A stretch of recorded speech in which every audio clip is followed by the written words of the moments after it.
শিৱসাগৰ প্ৰধান ডাকঘৰৰ অধীনৰ সজাগতামূলক সভা শিৱসাগৰৰ বেতবাৰী তিনিআলিত অৱস্থিত আলিমুৰ জ্ঞানোদয় উচ্চ মাধ্যমিক বিদ্যালয়ত অনুষ্ঠিত কৰে। বিভিন্ন আঁচনিৰ বিষয়ে স্থানীয় ৰাইজক অৱগত কৰে। ডাক কমিউনিটি এণ্ড ডেভেলপমেণ্ট প্ৰগ্ৰামৰ অধীনত ডাকঘৰৰ অন্তৰ্গত স্থানীয় ৰাইজক ভাৰতীয় ডাক সেৱাৰ বিভিন্ন ধৰণৰ আঁচনিৰ বিষয়ে বিশদভাৱে অৱগত কৰা হয়। বৰ্তমান সময়ত বেংক আদিৰ লগতে ভাৰতীয় ডাক বিভাগেও নিৰ্ভৰযোগ্য বিত্তীয় প্ৰতিষ্ঠান আৰু জীৱন বীমাৰ সৈতে জড়িত হৈ কাৰ্যনিৰ্বাহ কৰি আহিছে।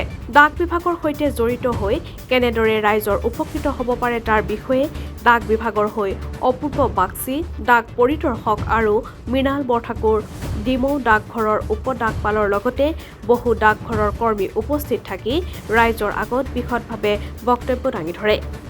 আজি আচলতে এখন ডাক চৌপাল আমি ইয়াতে জ্ঞানোদয় আলিমুৰ বিদ্যালয়ত আমি অনুষ্ঠিত কৰিছোঁ। আচলতে ডাক চৌপাল শব্দটোৰ অৰ্থটো আমাৰ বহুত মানুহে ভালকৈ আচলতে গমেই পোৱা নাই, যিহেতু এইটো এটা হিন্দী শব্দৰ ডিৰাইভেটিভছ।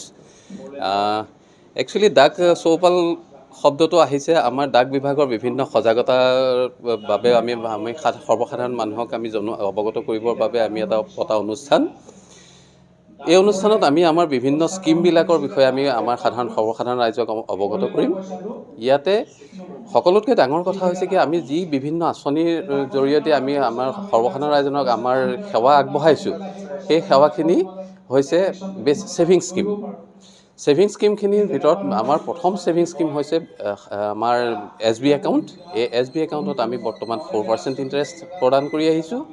ইয়াৰ পাছতে বিভিন্ন ধৰণৰ ম্যাদী জমা আঁচনি আমাৰ আছে, দীৰ্ঘম্যাদী জমা আঁচনি আছে। ইয়াৰ ভিতৰত